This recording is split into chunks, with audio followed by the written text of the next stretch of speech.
Hi everybody, it's Scott Johnstone and thank you for joining me today. I've got a very special set of lessons today on tenant representation or lease negotiation. Now, the reason I phrase it in two separate ways is because I know I'm going to have a couple of different audiences here, and this is either going to speak to current tenants that are in buildings that for some reason or another want to negotiate their lease on their own. I do not advocate that. I always advocate having a broker.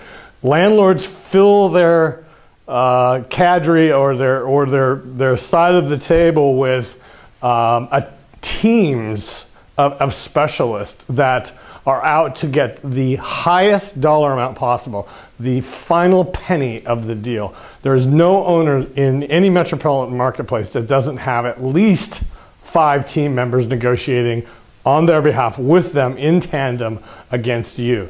Now, there are more typically, and those are the property manager, the asset manager, their architect, their contractor, their attorney, and a variety of other people that they typically employ that are specialists that bring to the table a very smart set of skill sets that are there to, in an ethical way, but in a very sort of an intelligent and intense way, get the highest dollar amount from you. So if you've got a great relationship with your landlord and he's just your best buddy, his goal is still to get every penny out of you that he can. I've been involved with transactions since, I've done $3 billion in transactions since 1986 when I was first hired into the business, and at this point that's almost 26 years of my career. And I've negotiated, probably between 800 and 1,000 leases, let's just put it that way, with my assistants and partners as well as on my own by myself, but certainly overseeing that process on behalf of landlords and behalf of tenants.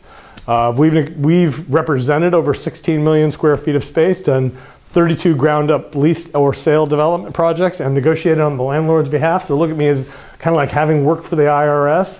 But then also as a tenant representation specialist, I've done millions and millions of square feet of transactions on behalf of my clients. And we think we do one of the best jobs in the marketplace because of our knowledge base. If you do that many transactions, you know where all the little secrets are and all the little sort of tidbits are as to where the landlords try to capture capital from tenancies. So if you're a tenant thinking you're going to do this on your own, I strongly suggest you hire a broker.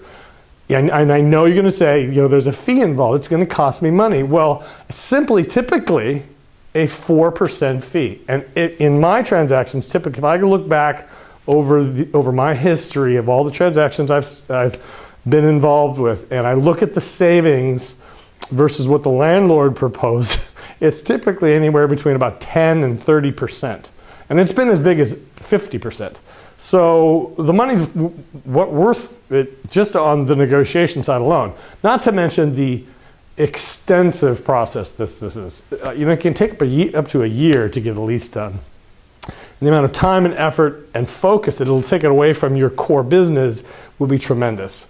I know you think he's your buddy and you want to maintain a relationship, but a very good broker does that. They maintain the relationship by creating a buffer between the landlord and the tenant, and through a set of very cordial negotiations that sometimes can become heated.